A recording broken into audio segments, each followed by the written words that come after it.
Question number 1 में हमें दिया है कि हमारे पास दो रेजिस्टर्स हैं 400 और 800 ओम के, लाइक दिस। ये 400 ओम का रेजिस्टेंस है और ये 800 ओम का रेजिस्टेंस है। इनको कनेक्ट कर दिया जाता है एक 6 वोल्ट की बैटरी से। एक 6 वोल्ट की बैटरी से इनको कनेक्ट कर दिया, लाइक दिस।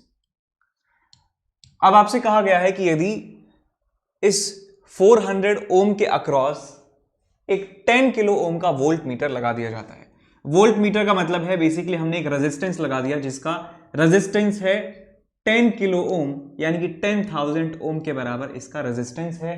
अब आपसे पूछा गया है कि जो पोटेंशियल डिफरेंस है इस वोल्ट मीटर के द्वारा वो कितना होगा। देखिए वोल्ट मीटर जो है, आप मानिए कि वोल्ट मीटर जिस रजिस्टर के अक्रॉस लगेगा वो उस रजिस्टर के अक्रॉस जो पोटेंशियल डिफरेंस होगा, इसके अक्रॉस जो भी पोटेंशियल डिफरेंस होगा वो उसको मेजर करता है। और इसके अक्रॉस पोटेंशियल डिफरेंस हम निकाल सकते हैं। यदि हमें करंट मिल जाए और करंट यदि इस ब्रांच में मिल जाए तो हम इसके रेजिस्टेंस से मल्टीप्लाई कर देंगे तो इसके अक्रॉस पोटेंशियल डिफरेंस आ जाएगा। यदि हमें इस ब्रांच में करंट मिल गया तो हमें इस ब्रांच में करंट और इसका रेजिस्टेंस दोनों को मल्टीप्लाई कर देंगे तो भी हमें इस दोनों के अक्रॉस पोटेंशियल डिफरेंस मिल जाने वाला है। तो इस क्वेश्चन को कर सकते हैं आसानी से कि ये और दोनों जो हैं ये पैरेलल में लगे हैं और ये पैरेलल के साथ ये पूरा कॉम्बिनेशन इसके साथ सीरीज में लगा है। तो हमें इस पूरे सर्किट का इक्विवेलेंट रेजिस्टेंस मिल चुका है और हम इससे करंट की वैल्यू निकाल सकते हैं। देखिए तो मैं यहां से लिख सकता हूं कि मान लीजिए मैंने इस बैटरी से मान लिया करंट आई के बराबर है, तो करंट आई की वैल्यू होने वाली है E divided by R equivalent. अब आर इक्विवेलेंट की बात करें तो ये दोनों जो हैं पैरेलल में हैं, तो ये हो जाएगा आपके पास 10,000 इंटू 400 डिवाइडेड बाय 10,000 प्लस 400। ये इनका इक्विवेलेंट रेजिस्टेंस होगा, प्लस ये सीरीज में लगा है तो प्लस 800 ये होगा आपके पास इक्विवेलेंट रेजिस्टेंस। यहां से हमें करंट की वैल्यू मिल जाने वाली है। अब करंट की वैल्यू मिल गई आपको, तो आपको एक ट्रिक बताता हूं। देखिए यहां इसमें करंट आई जाएगा, इसमें आई जाएगा, तो यहां आई जाएगा, यहां इन दोनों से मिलकर आई करंट इसमें फ्लो होगा, तो इसके अक्रॉस पोटेंशियल डिफरेंस निकाल लीजिए। इसके across potential difference V dash की वैल्यू आप निकाल सकते हैं आई इंटू 800 और हम जानते हैं कि इसके अक्रॉस पोटेंशियल डिफरेंस प्लस इसके across potential difference is equals to potential difference applied. तो यहां से हम लिख सकते हैं 6 is equals to v plus V dash. तो आपको v की वैल्यू मिल जाने वाली है 6 minus V dash is equals to 6 minus I into 800। Solve कर लेंगे, आपको आंसर मिल जाएगा। क्वेश्चन नंबर 2 में दिया है कि एक पोटेंशियोमीटर वायर है जिसकी जो लेंथ है यहां से लेके यहां तक वो 1 मीटर के बराबर है। तो ये 1 मीटर है दोस्तों, पूरा 1 मीटर।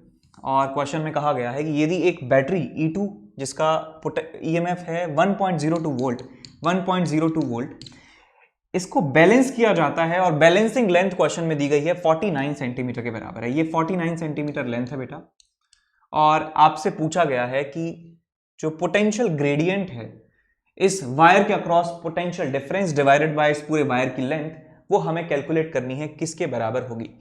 तो आप पहले इस नीचे वाला जो सर्किट है इसको सेकेंडरी सर्किट कहते हैं, ऊपर वाला सर्किट जो है इसको प्राइमरी सर्किट कहते हैं। पहले आप सेकेंडरी सर्किट को भूल जाइए, पहले आप देखिए कि जो प्राइमरी सर्किट है उसमें क्या चल रहा है। प्राइमरी सर्किट में ये वायर है, इसका कुछ रेजिस्टेंस है, इस रेजिस्टेंस के अक्रॉस ये बैटरी लगी हुई है। तो मैं कह सकता हूं कि जो पोटेंशियल ग्रेडियंट है उसको आप x कह सकते हैं। पोटेंशियल ग्रेडियंट उसकी वैल्यू होने वाली है E1 is the potential difference applied across this wire divided by इस वायर का लेंथ divided by 1 मीटर। ये होगा हमारे पास पोटेंशियल ग्रेडियंट। अब देखिए क्वेश्चन में कहा है कि इस बैटरी को बैलेंस कराते हैं 49 सेंटीमीटर पर। बैलेंस कराने का मतलब है कि इस गैल्वेनोमीटर में जो करंट की वैल्यू है IG वो 0 हो जाती है। अब IG की वैल्यू 0 हो जाती है, इस पूरी ब्रांच में करंट 0 हो जाता है, तो इसका मतलब मैं कह सकता हूं कि इस रजिस्टर में भी करंट कितना होगा, 0 के बराबर। इस रजिस्टर में करंट 0 के बराबर है, इसका मतलब ये जो दोनों एंड है बेटा P और J नीचे वाले सर्किट के, उसमें जो पोटेंशियल डिफरेंस है वो EMF E2 के बराबर होने वाला है। तो मैं कह सकता हूं कि इस वायर के अक्रॉस P और J पॉइंट के अक्रॉस जो पोटेंशियल डिफरेंस होगा वो इस बैटरी के EMF के बराबर होगा, बिकॉज ये तो कोई पोटेंशियल डिफरेंस में कंट्रीब्यूशन नहीं करेगा। तो इतने से पार्ट के लिए हम देख सकते हैं पोटेंशियल डिफरेंस कितना होगा। तो potential difference PJ is equals to potential difference PJ. ये हमारे पास प्रिंसिपल है कि पीजे के अक्रॉस पोटेंशियल डिफरेंस हम प्राइमरी सर्किट की हेल्प से लिखेंगे और पीजे में पोटेंशियल डिफरेंस जो है वो सेकेंडरी सर्किट की वजह से लिखेंगे। दोनों को बराबर कर देंगे तो इसका मतलब इस कैल्विनोमीटर में करंट जो है 0 के बराबर हो रहा है। तो वीपीजे में लिख सकता हूं पोटेंशियल ग्रेडियंट इनटू लेंथ कितना है 49 सेंटीमीटर। 49 डिवाइडेड बाय 100 लिखिएगा आप, 49 मीटर में लिख रहे हैं यहाँ पे, है ना, is equal to E2 which is 1.02। तो आपको यहां से जो पोटेंशियल ग्रेडियंट है उसकी वैल्यू मिल जाएगी। तो आंसर आपको जो मिलेगा वो मिलेगा वोल्ट, x जो है आपको मिलेगा वोल्ट पर मीटर में, उसका वोल्ट पर सेंटीमीटर में कन्वर्ट करके रिपोर्ट करेंगे आंसर। ठीक, क्वेश्चन नंबर थर्ड में दिया है कि एक मीटर ब्रिज है जिसमें एक स्टैंडर्ड रेजिस्टेंस है और कहा गया है कि फॉर बैलेंसिंग लेंथ 25 सेंटीमीटर, ये जो बैलेंसिंग लेंथ है बेटा पहले 25 सेंटीमीटर होती है। तो हम जानते हैं कि मीटर ब्रिज में टोटल लेंथ जो है 1 मीटर के बराबर होती है, तो ये लेंथ हो जाएगी आपके पास 75 सेंटीमीटर। तो हम बैलेंसिंग कंडीशन में ये लिख सकते हैं that R into 75 is equal to S into 25 centimetre. दोनों सेंटीमीटर में रख रहे हैं तो हमें मीटर में बदलने की जरूरत नहीं है, तो इक्वेशन नंबर 1 आपको मिल जाती है। अब क्वेश्चन में कहा गया है कि यदि हम इस वायर R को, ये जो रेजिस्टेंस R है, इसकी लेंथ को आधा कर देते हैं और डायमीटर को भी आधा कर देते हैं, तो हम जानते हैं कि रेजिस्टेंस के बारे में, रेजिस्टेंस होता है रो L बाई ए और लेंथ को कर दिया आधा, लेंथ L बाई 2 और रेडियस को कर दिया है आधा। रेडियस को आधा करेंगे तो क्या होगा, एरिया पर क्या होगा, एरिया जो है R स्क्वायर के प्रोपोर्शनल होता है, तो ये हो जाएगा आपके पास R स्क्वायर बाई 4, तो ये A बाय 4 हो जाएगा। तो ओवरऑल हम कह सकते हैं जो रेजिस्टेंस की जो वैल्यू है वो 2 टाइम्स हो जाएगी, रेजिस्टेंस डबल हो जाएगा यदि हम डायमीटर को भी आधा कर दें और उसकी लेंथ को भी आधा कर देते हैं। तो हमारे नए सर्किट में क्या होगा, R की जगह क्या आ जाएगा, R की जगह आ जाएगा 2R, S की वैल्यू सेम रहेगी और हमसे पूछा गया है कि नई बैलेंसिंग लेंथ कितनी होगी। मैंने मान लिया कि नई बैलेंसिंग लेंथ जो है वो L डैश के बराबर होगी, तो ये रिमेनिंग लेंथ कितनी हो जाएगी, 100 माइनस L डैश के बराबर। तो अब आप इनको बैलेंस कर देंगे नई वाली कंडीशन में, so 100 minus L dash into R की जगह 2R हो चुका है is equal to S into ये कितना है L डैश के बराबर, इक्वेशन नंबर 2। तो हमें यहां से L डैश निकालना है, इन दोनों इक्वेशंस को डिवाइड कर देंगे, आपको आंसर मिल जाएगा। ठीक है, समझ गए। नेक्स्ट क्वेश्चन नंबर 4 में दिया है कि एक पोटेंशियोमीटर है जिसका वायर जो है वो 1200 सेंटीमीटर लंबा है। तो यहां पे पहले आप प्राइमरी सर्किट बनाइए, ये प्राइमरी सर्किट है और ये वायर लगा हुआ है 12 मीटर का वायर है।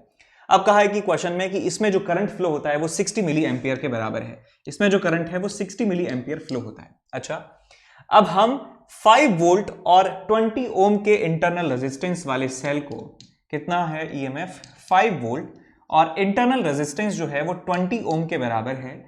हम इस बैटरी का नल पॉइंट प्राप्त करते हैं 10 मीटर पर। हम यदि इस बैटरी को नल पॉइंट देखना चाहें तो वो नल पॉइंट आ जाता है बेटा 10 मीटर पर नल पॉइंट आ जाता है। तो हमें बताना ये है कि रेजिस्टेंस इस पूरे वायर का कितना होगा। तो मैंने मान लिया कि इस पूरे वायर का रेजिस्टेंस जो है R के बराबर है। लेट जो R be the resistance of the whole wire, ये मैंने मान लिया। तो ये देखो बेटा, इस पार्ट का रेजिस्टेंस कितना होगा, 10 मीटर वाले जो वायर है उसका रेजिस्टेंस कितना होगा। तो मैं कह सकता हूं कि आप यूनिटरी मेथड लगा सकते हैं, क्योंकि 12 मीटर का रेजिस्टेंस है R, तो 1 मीटर का कितना होगा R बाई 12, तो 10 मीटर का कितना होगा R बाई 12 इंटू 10। आप ऐसे भी कर सकते हैं, यदि आप ग्रो अप हो चुके हैं तो आप डायरेक्ट भी लिख सकते हैं 10 बाई 12 इंटू R। तो इसका रेजिस्टेंस मुझे पता है, तो मैं इस वायर के अक्रॉस, इस वाले पार्ट के अक्रॉस पोटेंशियल डिफरेंस निकाल सकता हूं। करंट दिया है, रेजिस्टेंस पता है, तो मैं पोटेंशियल डिफरेंस, इस पॉइंट को मान लीजिए A मान लीजिए, इसको J मान लीजिए, तो पोटेंशियल डिफरेंस अक्रॉस AJ ये कितना आ जाएगा आपके पास 60 मिली एम्पियर का 60 एम्पियर इंटू रेजिस्टेंस कितना आया हमारे पास 10 बाय 12 इंटू R, और यही पोटेंशियल डिफरेंस जो है वो ये लगा रहे हैं। क्योंकि नल पॉइंट आ चुका है, गैल्वेनोमीटर में करंट जीरो है, गैल्वेनोमीटर में करंट जीरो है तो इस रेजिस्टेंस में करंट जीरो है, रेजिस्टेंस में करंट जीरो है तो ये रेजिस्टेंस कोई भी पोटेंशियल डिफरेंस नहीं लगा पा रहा है, इसका कोई भी कंट्रीब्यूशन नहीं है, इसके अक्रॉस कोई भी पोटेंशियल ड्रॉप नहीं, because current in this branch is zero. तो हम कह सकते हैं कि ये जो पोटेंशियल डिफरेंस है ये 5 वोल्ट के बराबर होगा, this whole thing is equal to 5 volt. तो मैंने पोटेंशियल डिफरेंस ए और जे के बीच में प्राइमरी सर्किट से निकाला और सेकेंडरी सर्किट से निकाला, दोनों को बराबर कर दिया बैलेंसिंग टाइम पर, तो हमारे पास ये इक्वेशन आ चुकी है। सॉल्व कर लेंगे इसको फटाफट से और आपको आर की वैल्यू मिल जाने वाली है। नेक्स्ट इसके बाद क्वेश्चन नंबर 5। क्वेश्चन नंबर 5 में दिया है कि ये जो रेजिस्टर्स हैं ये साइक्लिक ऑर्डर में लगे हैं एक बैलेंस्ड व्हीटस्टोन ब्रिज में। अब साइक्लिक जो है आप कैसा भी कहीं से भी, ये व्हीटस्टोन मान लीजिए कुछ इस तरीके से आप ड्रॉ करते हैं, तो ये हमारा व्हीटस्टोन ब्रिज का एक टिपिकल मॉडल है, बीच में एक गैल्वेनोमीटर होता है। आप कहीं से भी स्टार्ट कर सकते हैं, जो आंसर है वो इस बात पे डिपेंड नहीं करेगा। तो मैं यहाँ से कर रहा हूँ 15, ये 12 और ये 4 और ये 10, लाइन से लेना है, कहीं से भी स्टार्ट कर सकते हैं, चाहे 15 यहाँ ले लेते, 15 यहाँ से स्टार्ट करते, 15, 12, 4 एंड 10, तो भी आंसर सेम आएगा। अब क्वेश्चन में कहा है कि हम पैरेलल में रेजिस्टेंस लगाते हैं 10 ओम के, 10 ओम के पैरेलल में मैंने मान लिया R के बराबर रेजिस्टेंस लगा दिया, तो बताना ये है कि कितनी वैल्यू होगी R की जिससे ये पूरा बैलेंस हो जाए। तो बैलेंसिंग कंडीशन हम लगा सकते हैं कि ये पूरा resistance into this is equal to this into this, तो इन दोनों का इक्विवेलेंट रेजिस्टेंस होगा R into 10 upon R plus 10। This resistance into this resistance must be equal to this into this, 15 into 4। तो ये दोनों यदि बराबर हो गए तो बैलेंस्ड हो जाता है व्हीटस्टोन ब्रिज हमारा, और ये जो मिडिल वाली ब्रांच है इसमें कोई करंट पास नहीं होता है। Next question number 6। Question number 6 में दिया है कि आइडियल बैटरी है जिसका 4 वोल्ट ईएमएफ है और रेजिस्टेंस R है, ये प्राइमरी सर्किट में है। प्राइमरी सर्किट यानी कि पोटेंशियोमीटर की बात कर रहे हैं, ये पोटेंशियोमीटर, इसका रेजिस्टेंस है R, इसमें जो ईएमएफ है वो 4 वोल्ट के बराबर है। ये कनेक्टेड है एक वायर जिसकी लेंथ है 1 मीटर के बराबर। ये आपका वायर है बेटा, ये वायर है और इसकी जो लेंथ है वो 1 मीटर के बराबर है। अच्छा, अब कहा है कि इसका रेजिस्टेंस 5 ओम के बराबर है, इसका रेजिस्टेंस कितना है 5 ओम के बराबर। अब आप एक काम कर लीजिए अभी प्राइमरी सर्किट बनाते ही कि इस वायर में करंट निकाल लीजिए। तो इस वायर में करंट आप निकाल सकते हैं, करंट की वैल्यू होगी इस वायर में कितना ईएमएफ लगा रहे हैं 4 वोल्ट डिवाइड बाय पूरा रेजिस्टेंस कितना है इस वायर का, दैट इज R प्लस 5। तो बन जाएगा आपके पास करंट R प्लस 5। ठीक बात, ये करंट आ गया, ये करंट इस प्राइमरी सर्किट में फ्लो हो रहा है। अब क्वेश्चन में कहा है कि हम R की वैल्यू निकालना चाहते हैं जिससे पोटेंशियल डिफरेंस 5 मिली वोल्ट का हमें प्राप्त हो 10 सेंटीमीटर के अक्रॉस। यदि हम 10 सेंटीमीटर की कोई लेंथ लेते हैं बेटा, यदि हम कोई 10 सेंटीमीटर का लेंथ लेते हैं तो हमें पोटेंशियल डिफरेंस 5 मिली वोल्ट का मिलना चाहिए। तो हम कह सकते हैं, देखिए, यदि 5 ओम का रेजिस्टेंस डिस्ट्रीब्यूटेड है 1 मीटर के वायर में 100 सेंटीमीटर के वायर में, तो 10 सेंटीमीटर का रेजिस्टेंस कितना हो जाएगा बेटा? या आप यूनिटरी मेथड से कर सकते हैं कि 100 सेंटीमीटर का रेजिस्टेंस है 5 ओम, तो 1 सेंटीमीटर का 5/100 और 10 सेंटीमीटर का 5/100 इंटू 10, तो आ जाएगा आपके पास 0.5 ओम इसका रेजिस्टेंस होगा इतने पार्ट का। तो पोटेंशियल डिफरेंस जो है वो क्या है आपके पास, current into resistance 0.5, and this should be equal to according to the question 5 milli volt, 5 into 10 to the power -3। Current निकाल लिया है 0.5, सारी चीजें नोन हैं, तो करंट से आप R की वैल्यू निकाल सकते हैं, निकाल लेंगे, इसको आसान है। Next question number 7। Question number 7 में दिया है कि एक 10 वोल्ट की बैटरी, इंटरनल रेजिस्टेंस है 1 ओम और 15 and 0.6, reading of volt meter बताना है। आइडियल वोल्ट मीटर इनके अक्रॉस लगाया है तो आपको रीडिंग बतानी है। तो वोल्ट मीटर का काम यह है कि इसके जो प्रॉन्ग्स हैं, इसके जो टर्मिनल्स हैं, जहां पर लगेंगे उस टर्मिनल के अक्रॉस पोटेंशियल का डिफरेंस ये मेजर करके आपको दे देगा। अब ये प्रॉन्ग्स जो हैं, इसके जो टर्मिनल्स हैं वोल्ट मीटर के, ये इसके अक्रॉस भी, ये इसके अक्रॉस भी है, और ये क्या है, एक बैटरी है, ये क्या है, ये भी एक बैटरी है, और बैटरी के अक्रॉस जो पोटेंशियल डिफरेंस होते हैं उसको टर्मिनल वोल्टेज कहा जाता है। तो बस इस वोल्ट मीटर को भूल जाइए, आप नॉर्मल सर्किट की तरह इसको क्वेश्चन को कीजिए, सर्किट को आप सॉल्व कीजिए और इस बैटरी के अक्रॉस निकाल दो, चाहे इस बैटरी के अक्रॉस टर्मिनल वोल्टेज निकाल दो। तो मैं भूल गया इसको, वोल्ट मीटर नहीं अच्छा नहीं लग रहा, हटा दो इसको। ये भाई हमारा 10 वोल्ट का बैटरी है, ये है हमारे पास 1 ओम, और एक दूसरी बैटरी इसके अपोजिंग में 15 वोल्ट, 0.6 ओम। देखिए ये बैटरी और ये बैटरी एक दूसरे का अपोज कर रही हैं, तो मैं इक्विवेलेंट ईएमएफ लिख सकता हूँ, कितना होगा 15 माइनस 10, और आर इक्विवेलेंट कितना है इनका, सारे दोनों सीरीज में है तो ये आ जाएगा 1.6, तो आ जाएगा आपके पास 5/1.6। ठीक, ये आपके पास करंट होगा एम्पियर में, करंट होगा एम्पियर में। अब देखिए बेटा कि करंट यहां से चल रहा है और यहां जा रहा है, तो ये वाली जो बैटरी है ये डिस्चार्ज हो रही है, ये बैटरी जो है this battery is discharging because this is providing energy to this battery and this battery is getting charged, so this battery is charging। तो चार्जिंग में टर्मिनल वोल्टेज होता है E प्लस आई आर और discharging में potential difference होता है, terminal voltage होता है E माइनस आई आर।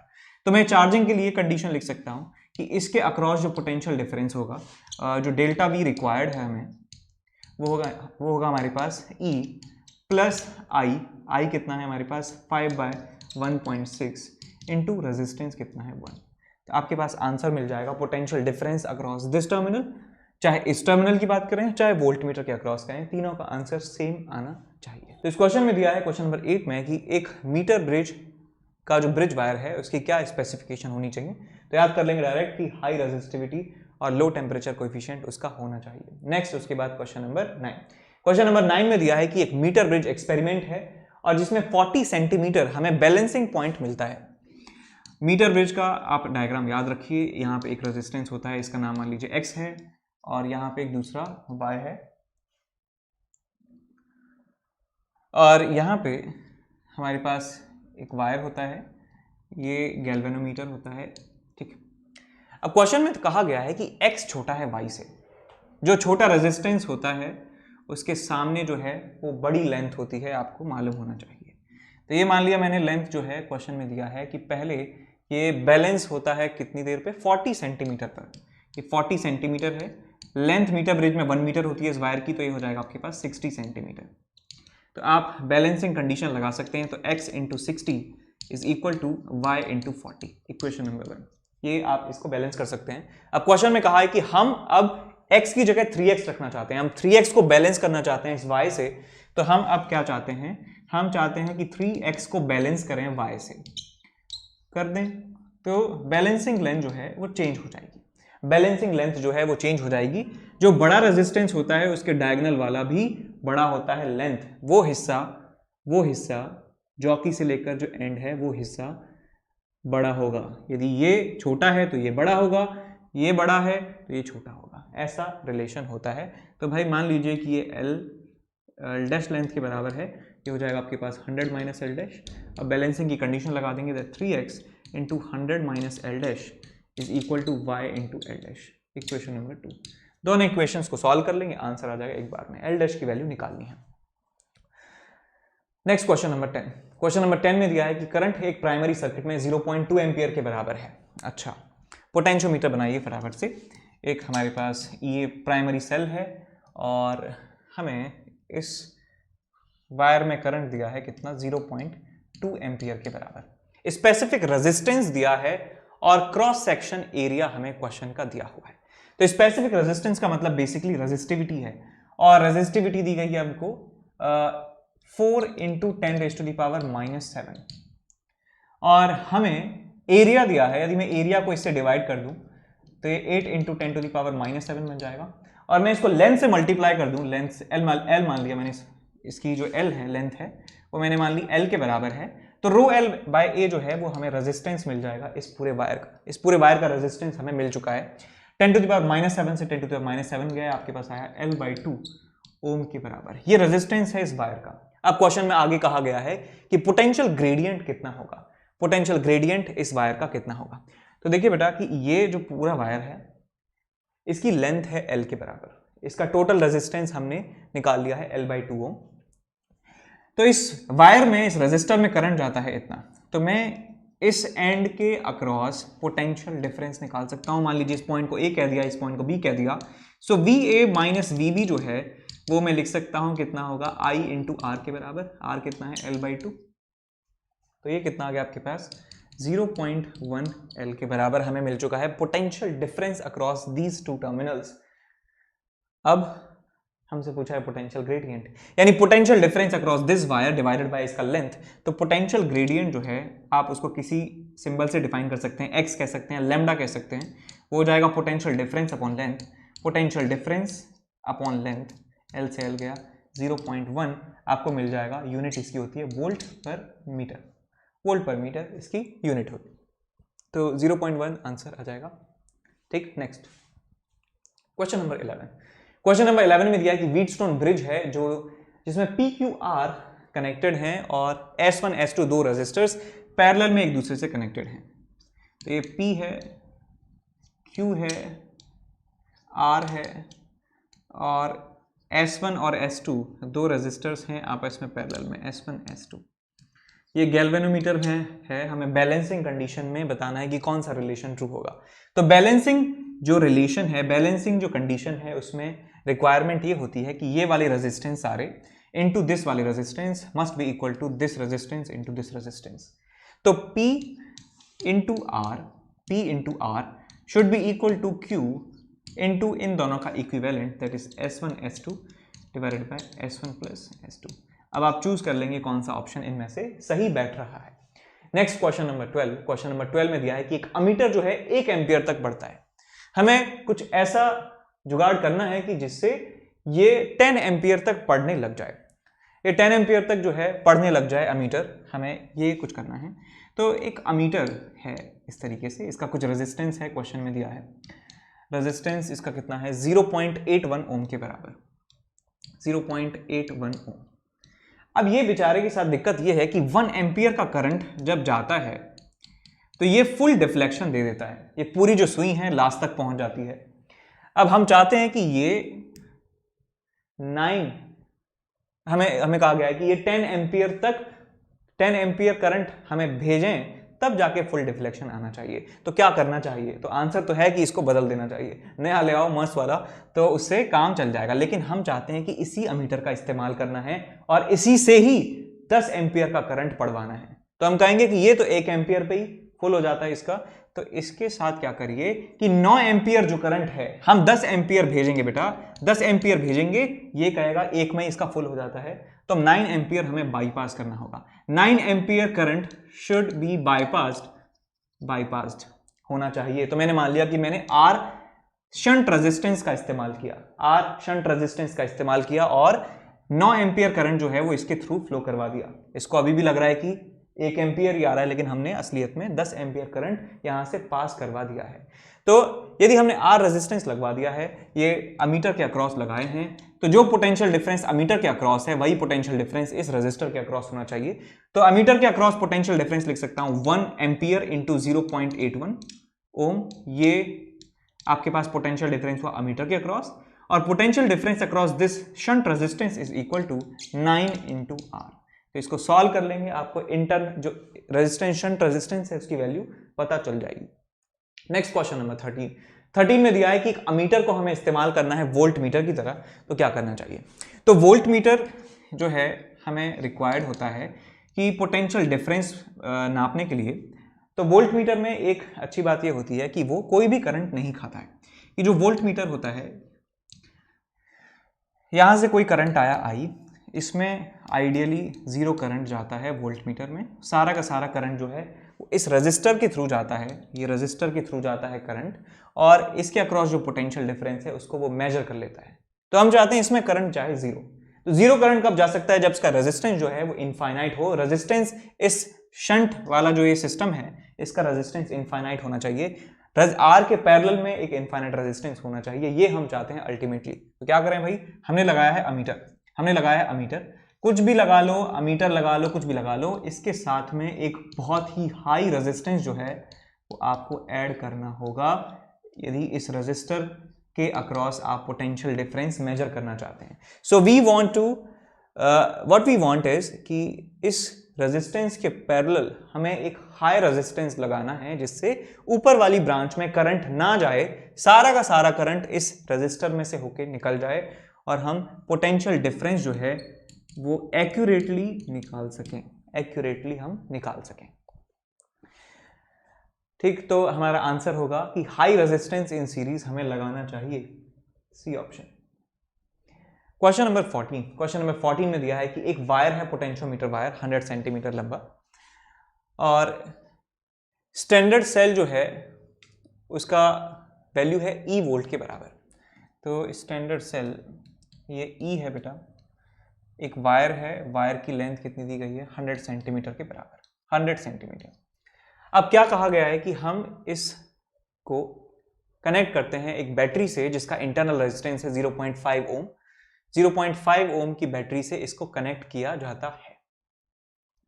ये कर दिया हमने कनेक्ट, एक बैटरी, ये प्राइमरी बैटरी है, ये इसके वैल्यू दे रहे हैं कि ई के बराबर, ये सेकेंडरी बैटरी है, इसका मान लिया एस के बराबर, ई एस के बराबर इसका ईएमएफ है, इसका इंटरनल रेजिस्टेंस क्वेश्चन में दिया है 0.5 ओम के बराबर, 0.5 ओम इसका इंटरनल रेजिस्टेंस है। हम चाहते हैं कि बैलेंसिंग पॉइंट जो है वो मिल जाए इसका 30 सेंटीमीटर पर।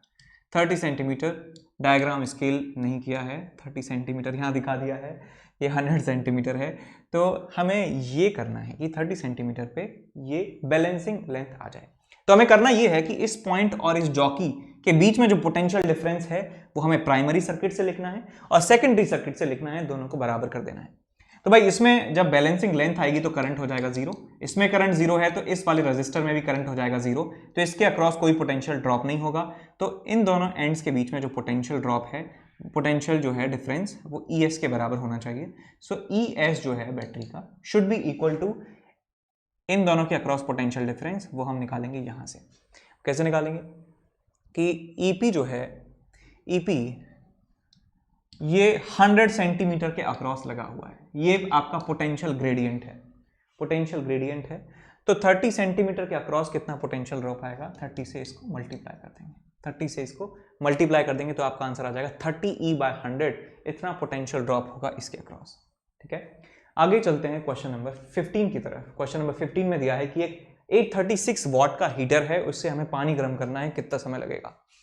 तो हीट, इसमें कैलोरीमेट्री लगा सकते हैं बेसिकली, हीट जितनी दी, heat given is equal to heat taken, heat taken. तो मैंने मान लिया कि t सेकंड्स लगते हैं इस पानी को उस टेम्परेचर तक पहुंचने में, तो 836 वॉट इनटू टी, तो ये कितनी आ गई आपके पास, ये क्या है बेटा आपके पास आई energy in joule. Energy in joule आपके पास मिल चुकी है, 836 वॉट इनटू टाइम से मल्टीप्लाई कर दिया, एनर्जी मिल गई जूल में, इज इक्वल टू एनर्जी कितनी खाई, पानी ने कितनी एनर्जी इस्तेमाल करी इस 10 डिग्री सेल्सियस से 40 डिग्री सेल्सियस में। तो हम लिख सकते हैं 1 लीटर का मास कितना है, अप्रोक्सीमेटली 1000 ग्राम, इनटू स्पेसिफिक हीट कैपेसिटी कितनी होती है वाटर की, 1 कैलोरी पर ग्राम पर डिग्री सेल्सियस। तो ये आपके पास 1 कैलोरी पर ग्राम डिग्री सेल्सियस, ये वैल्यू याद होनी चाहिए। आइस के लिए होती है 0.5, वाटर के लिए होती है 1 और स्टीम के लिए होती है 0.5 कैलोरी पर ग्राम डिग्री सेल्सियस, कैलोरी पर ग्राम डिग्री सेल्सियस। याद रखें इस डेटा को, इंपॉर्टेंट है, कभी कभी नहीं दिया जाता है क्वेश्चन में। Into delta T, into delta T कितना है 40 - 10, 40 - 10। ठीक, इसको आप सॉल्व कर लीजिए, आपको टाइम मिल जाएगा सेकंड्स में। एक गलती है, ये जो राइट हैंड साइड में जो एनर्जी है वो कैलोरी में है। अब कैलोरी को जूल में बदलने के लिए क्या करेंगे आप, 4.18 से मल्टीप्लाई करेंगे, तो ये this whole quantity must be multiplied with 4.2, अब जाके आपका आंसर आएगा कि energy in joule is equal to energy in joule. ठीक है, क्वेश्चन नंबर 16 में कहा गया है आपसे कि आपके पास एक पोटेंशियोमीटर है, मान लीजिए इसका प्राइमरी सर्किट का ईएमएफ है ईपी के बराबर, ये पोटेंशियोमीटर वायर है, नाम इसका एबी के बराबर है, और यहाँ से एक बैटरी को हम क्या कर रहे हैं, बैलेंस कर रहे हैं। बैलेंसिंग लेंथ मान लिया L1 के बराबर है, और ये टोटल लेंथ जो है मैंने मान लिया ये L के बराबर है। तो हम यहाँ पे ये कह सकते हैं कि यदि हमारे पास इस वायर का रेजिस्टेंस R के बराबर है, या R के, ये यूनिफॉर्म वायर है मान लीजिए, रेजिस्टेंस भी भूल जाइए, तो मैं लिख सकता हूं कि इन दोनों पॉइंट्स के अक्रॉस जो पोटेंशियल डिफरेंस है प्राइमरी सर्किट के अकॉर्डिंग वो आएगा EP into L1 divided by total length L। ये पोटेंशियल डिफरेंस होगा इन दोनों पॉइंट्स के अक्रॉस, और यही पोटेंशियल डिफरेंस मैं सेकेंडरी के अक्रॉस लिखूं बैलेंस्ड कंडीशन में, बैलेंस्ड कंडीशन में इसमें करंट जीरो, ये मान लीजिए आपके पास E सेकेंडरी ES के बराबर है, तो हो जाएगा आपके पास ES के बराबर। अब यदि हम क्या करते हैं, हम क्या करें, यदि हम इस टोटल लेंथ को बढ़ा देते हैं, तो यदि हम इस टोटल लेंथ को बढ़ा देते हैं तो L1 पर क्या फर्क पड़ेगा ये क्वेश्चन में पूछा गया है। तो देखो बेटा कि L1 अपॉन L, इस रिलेशन को लिख सकते हैं L1 upon L is equal to ES upon EP। अब देखिए ES जो है वो कांस्टेंट है, बैटरी का EMF कांस्टेंट है, इस बैटरी का EMF कांस्टेंट है, so this ratio must also be constant. अब ये कांस्टेंट है और ये क्वांटिटी को हम बढ़ा रहे हैं, तो इसका मतलब साफ सी बात है कि ये क्वांटिटी भी क्या होनी चाहिए, बढ़नी चाहिए, जिससे कि इन दोनों का रेशियो कांस्टेंट आ सके। तो इसका मतलब जो बैलेंस्ड लेंथ हमारे पास है L1 वो भी इंक्रीज होगी, वो भी क्या होगी, इंक्रीज होगी। तो आपके पास ए ऑप्शन जो है आपका सही हो जाएगा। क्वेश्चन नंबर 17 में आपको दिया है कि एक वायर है, पोटेंशियोमीटर वायर, जिसकी लेंथ है L के बराबर और रेजिस्टेंस उसका 12R के बराबर है। तो ये देखिए वायर जो है इसकी लेंथ है L के बराबर और इसका जो रेजिस्टेंस है वो 12R के बराबर है। एक बैटरी है प्राइमरी सेल में, प्राइमरी सर्किट में एक बैटरी है जिसका EMF E है, इंटरनल रेजिस्टेंस R है। सेकेंडरी सर्किट में एक बैटरी है जिसका EMF E/2 और इंटरनल रेजिस्टेंस 3R के बराबर है। आपसे कहा गया है कि लेंथ बतानी है आपकी जिससे कोई डिफ्लेक्शन आपको नहीं मिले। तो ये लेंथ मान लिया मैंने x के बराबर है, या कुछ और भी मान सकते हैं, x मैंने मान लिया, x लेंथ है। अब इस दोनों एंड्स के अक्रॉस जो पोटेंशियल डिफरेंस है, ओके, इस लेंथ के अक्रॉस जो पोटेंशियल डिफरेंस है वो हम प्राइमरी सर्किट के हिसाब से लिखेंगे। तो प्राइमरी सर्किट में क्या हो रहा है ये देख लीजिए पहले। प्राइमरी सर्किट में क्या हो रहा है, तो ये बैटरी लगी है EMF E की, डिवाइडेड बाय टोटल रेजिस्टेंस कितना है R and 12R 13R, E/13R के बराबर करंट इस प्राइमरी सर्किट में फ्लो हो रहा है। अब इस प्राइमरी सर्किट में इतना करंट फ्लो हो रहा है तो मैं इस रेजिस्टेंस के अक्रॉस निकाल सकता हूं कितना पोटेंशियल डिफरेंस होगा। तो मैं निकाल सकता हूं VAB, potential difference across this wire is equal to current कितना जा रहा है E/13R इंटू रेजिस्टेंस कितना है इसका 12R के बराबर। तो कितना आ जाएगा 12E/13 के बराबर इसके अक्रॉस पोटेंशियल डिफरेंस है। अब इसकी टोटल लेंथ के अक्रॉस इतना पोटेंशियल डिफरेंस है तो x लेंथ के अक्रॉस पोटेंशियल डिफरेंस निकाल सकते हैं। तो मैं लिख सकता हूं potential difference across AJ will be equal to 12E/13 into x upon total length. और यही पोटेंशियल डिफरेंस यदि हम इस सेकेंडरी सर्किट के हिसाब से लिख दें कि बैलेंसिंग लेंथ में क्या होगा, बैलेंसिंग स्टेट में क्या होगा कि इसमें कोई करंट नहीं जाएगा, तो ये रेजिस्टेंस का कोई भी रोल नहीं होगा। तो जो पोटेंशियल डिफरेंस A और J के अक्रॉस है वही इस EMF के बराबर होगा। तो इसको E/2 के आप बराबर कर दीजिए, E/2 के बराबर कर दीजिए। तो E से E चला जाएगा और आपके पास मिल जाएगा x is equal to 13/24 L के बराबर आपको मिल जाएगा x की वैल्यू, x मिल जाएगा 13/24 L के बराबर। Next question number 18। Question number 18 में आपको दिया है कि एक कैपेसिटर जो है वो डिस्चार्ज हो रहा है, RC सर्किट में डिस्चार्ज हो रहा है कैपेसिटर। तो कैपेसिटर में जो चार्ज होता है वो इस तरीके से वेरी करता है। कैपेसिटर की डिस्चार्जिंग में Q is equal to Q0 e⁻⁻t/RC या टाउ के बराबर होता है। तो आपसे कहा गया है कि इसका टाउ जो है टाइम कांस्टेंट वो कौन सी सेकंड्स, कौन से टाइम इंटरवल में लाई करेगा, कि टाउ कौन से इंटरवल में आपका लाई करेगा। तो देखिए जब time t is equal to tau होता है तो चार्ज देखिए कितना हो जाएगा, चार्ज हो जाएगा Q0 e⁻⁻t/टाउ। तो t की value tau, tau by tau, तो आपके पास Q0 divided by E, Q is equal to Q0 by E। और पोटेंशियल डिफरेंस क्या होता है, Q is equal to CV। तो यदि मैं इसको कैपेसिटेंस से डिवाइड कर दूं तो आपको मिल जाएगा Q by C is equal to Q0 by C into Euler's constant. तो भाई ये आपको मिल जाएगा यहां से कि पोटेंशियल डिफरेंस जो हम निकालना चाहते हैं वो initial potential difference divided by E के बराबर होता है। E की वैल्यू हम जानते हैं 2.71 के बराबर होती है। सो V0 divided by 2.71, V0 question में दिया है कि इनिशियली 25 वोल्ट था potential difference, so 25 divided by 2.71। अब देखिए ये जो है यदि ये कितने से कितने के बीच में होना चाहिए, यदि इसको आप 2.7 है तो ये भाई होना चाहिए, एक तो ये लगभग ये आप इसको ऐसे लिख लीजिए 250 डिवाइडेड बाय 27 लिख लीजिए इसको। तो ये 10 से तो कम है, 10 से तो कम है, 10 से कम है, लगभग 9 के आसपास ही आ रहा है अप्रॉक्सीमेटली, जो है ये 9 के पास आ रहा है बेटा। और 9 जो है वो कहीं यहाँ पे होगा 9 वोल्ट और 9 वोल्ट के करस्पॉन्डिंग जो यदि आप टाइम देखना चाहें तो ये कहीं यहाँ आ रहा है, ये कहीं यहाँ पे आ रहा है। तो ऑप्शन कौन सा सही होना चाहिए? 100 से 150 जो है वो आपका आंसर आना चाहिए। 100 से 150 जो है इसमें ये लाई कर रहा है t इक्वल्स टू टाउ पर इसका potential difference. Next question number 19। Question number 19 में दिया है कि कैपेसिटर डिस्चार्ज होता है तो उस पर चार्ज Q से Q/2 जो हो जाता है उसमें टाइम लगता है T1 और Q से Q/4 हो जाता है तो उसमें टाइम लगता है T2। तो आपको बताना ये है कि रेशियो T1 और T2 का कितना होगा। तो हम फॉर्मूला जानते हैं कि Q is equal to Q0। Discharging में बात करें तो e⁻t/τ होता है।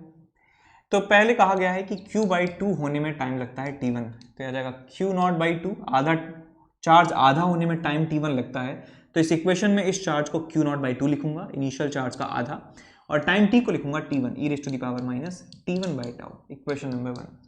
दूसरा कहा है कि 1/4 होने में समय लगता है T2, तो आ जाएगा Q0 e⁻t2/τ, इक्वेशन नंबर 2। दोनों इक्वेशंस को सॉल्व कर लेंगे, आपको आंसर मिल जाएगा T1/T2 की value. Question number 20। Question number 20 में दिया है कि एक पोटेंशियोमीटर एक्सपेरिमेंट में बैलेंसिंग लेंथ जो है सेल की वो है आपके पास 240 सेंटीमीटर, लेंथ 240 सेंटीमीटर। ये आपके पास प्राइमरी सर्किट है और प्राइमरी सर्किट में 240 सेंटीमीटर लेंथ आती है। 240 centimetre is balancing length for what? एक बैटरी के लिए जिसका कुछ इंटरनल रेजिस्टेंस है। बैटरी मान लीजिए E, इंटरनल रेजिस्टेंस इसका R, इसको ये बैलेंस कर देता है इस लेंथ पर। तो क्या करें भाई? तो हम कह सकते हैं कि जो पोटेंशियल डिफरेंस इसके अक्रॉस होगा, मान लिया कि इस पूरे वायर का लेंथ L मान लिया, तो पोटेंशियल या फिर पोटेंशियल ग्रेडियंट आप मान सकते हैं कि मैंने मान लिया कि पोटेंशियल ग्रेडियंट यानी potential difference across this wire divided by its whole length, potential gradient मान लिया लैम्डा के बराबर। Let lambda be potential gradient. Potential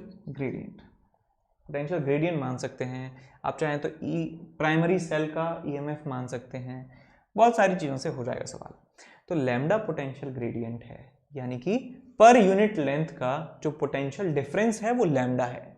तो मैं यदि इसमें लेंथ से मल्टीप्लाई कर दूंगा तो हमें इस दोनों टर्मिनल के अक्रॉस, इन दोनों पॉइंट्स के अक्रॉस पोटेंशियल डिफरेंस मिल जाएगा। तो मैंने मान लिया इस पॉइंट को A कह देते हैं, इसको J कह देते हैं। तो potential difference across AJ will be equal to lambda into 240। अब 240, अब यदि ये बैलेंस हो गए हैं तो इसका मतलब इसमें करंट जीरो है, इसमें करंट जीरो है, इसमें करंट जीरो है, तो इसमें करंट जीरो है, तो इसकी वजह से कोई भी पोटेंशियल डिफरेंस नहीं आएगा। तो इन दोनों के अक्रॉस पोटेंशियल डिफरेंस मैं बता सकता हूं E के बराबर भी होगा। पोटेंशियल डिफरेंस इसके अक्रॉस मैंने नीचे से लिख दिया और ऊपर से लिख दिया, दोनों को बराबर कर दिया बैलेंसिंग कंडीशन में। इक्वेशन नंबर 1 इसको नाम दे दिया। अब कहा गया है कि यदि हम एक 2 ओम का रेजिस्टेंस इसके साथ लगा देते हैं, शंट कर देते हैं इसको। अब हम क्या कर रहे हैं कि एक 2 ओम का रेजिस्टेंस इसके साथ शंट कर रहे हैं। दूसरा डायग्राम बनाता हूं मैं। ये वायर है, एक बैटरी है जिसका EMF पता है क्या? EMF इसका नहीं पता है, मान लीजिए E के बराबर। इसका कुछ इंटरनल रेजिस्टेंस है R, और हमने इसके साथ क्या किया है, एक 2 ओम का रेजिस्टेंस यहाँ पे लगा दिया है, शंट कर दिया। अब क्वेश्चन में कहा गया है कि अब जो बैलेंसिंग लेंथ है वो 120 सेंटीमीटर रह जाती है, 120 सेंटीमीटर रह जाती है। तो इसका मतलब जो पोटेंशियल डिफरेंस यहां पर है वही पोटेंशियल डिफरेंस यहां पर है और वही पोटेंशियल डिफरेंस यहां पर है। तो ये कंडीशन हमें लगानी है। तो इसके अक्रॉस पोटेंशियल डिफरेंस में प्राइमरी सर्किट से देखूं सो लैम्डा इंटू 120, ये प्राइमरी सर्किट से मैंने इसके अक्रॉस पोटेंशियल डिफरेंस निकाला। अब यहां बात करें, देखिए इसमें तो कोई भी करंट नहीं जा रहा है, इसमें कोई करंट नहीं जा रहा है, लेकिन इस पूरे सर्किट में करंट फ्लो हो रहा होगा। इसमें सर्किट में फ्लो हो रहा होगा, सेकेंडरी सर्किट में करंट फ्लो है, सॉरी इस वाले में नॉट सेकेंडरी, इस वाले सर्किट में करंट फ्लो होगा, that will be equal to E/2 + R। अब इतना करंट है, ये 2 ओम का रेजिस्टेंस है, तो मैं कह सकता हूं कि इसमें यदि I करंट फ्लो होता है तो इसके अक्रॉस पोटेंशियल डिफरेंस लिख सकता हूं I × R के बराबर। तो यह आ जाएगा आपके पास E/R R plus 2 current into resistance 2, equation number 2। दोनों इक्वेशंस को है आप क्या करेंगे, डिवाइड कर दीजिए दोनों इक्वेशंस को। दोनों इक्वेशंस को डिवाइड कर देंगे तो आपको आंसर जो है मिल जाएगा, कितना होगा इंटरनल रेजिस्टेंस की वैल्यू। ठीक है, इंटरनल रेजिस्टेंस की वैल्यू आपको यहाँ से मिल जाएगी।